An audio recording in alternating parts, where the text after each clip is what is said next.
मंगोलियाचे राष्ट्राध्यक्ष खुरेलसुख-उखना आणि पंतप्रधान नरेंद्र मोदी यांच्यात द्विपक्षीय चर्चा आणि 10 सामंजस्य करार.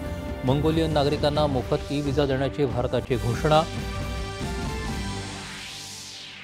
माता रमाबाई आंबेडकर आणि कामराज नगरमधल्या झोपडपट्टी पुनर्वसन योजनेचं मुख्यमंत्री आणि उपमुख्यमंत्र्यांच्या उपस्थितीत भूमिपूजन. प्रकल्प 2 वर्षात पूर्ण करण्याचं आश्वासन.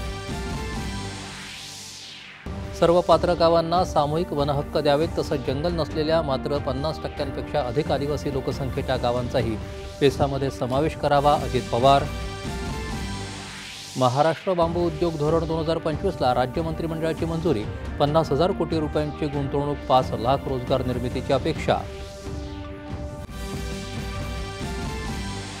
महाविकास आघाडी आणि मनसेच्या शिष्टमंडळानं राज्य निवडणूक आयोगाच्या अधिकाऱ्यांकडे विविध मागण्यांचं निवेदन केलं सादर. मतदार याद्यांमध्ये सुधारणा करण्याची मागणी. विधानसभेसाठी निश्चित केलेल्या यादीत बदल करण्याची कार्यवाही राज्य निवडणूक आयोगाच्या कार्यकक्षेत नाही. याद्यांमध्ये नाव नसेल तर मतदारांनी तक्रार दाखल करावी, आयोगाचं स्पष्टीकरण. ऑक्टोबर अखेरीस मुंबईत होणाऱ्या जागतिक मेरिटाईम सप्ताहादरम्यान 10 लाख कोटी रुपयांची गुंतवणूक अपेक्षित. सर्वानंद सोनोवाल यांची माहिती.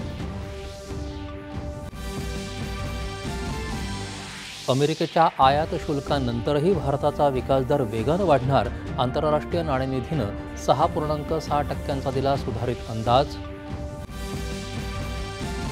रस्त्यावरच्या खड्ड्यात पडून किंवा खराब रस्त्यांमुळे अपघातात मृत्यू झाल्यास पीडिताच्या कुटुंबियांना 6 लाख रुपये नुकसान भरपाई देण्याचे मुंबई उच्च न्यायालयाचे निर्देश.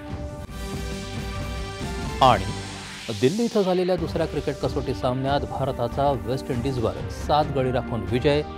मालिकाही जिंकली. नमस्कार.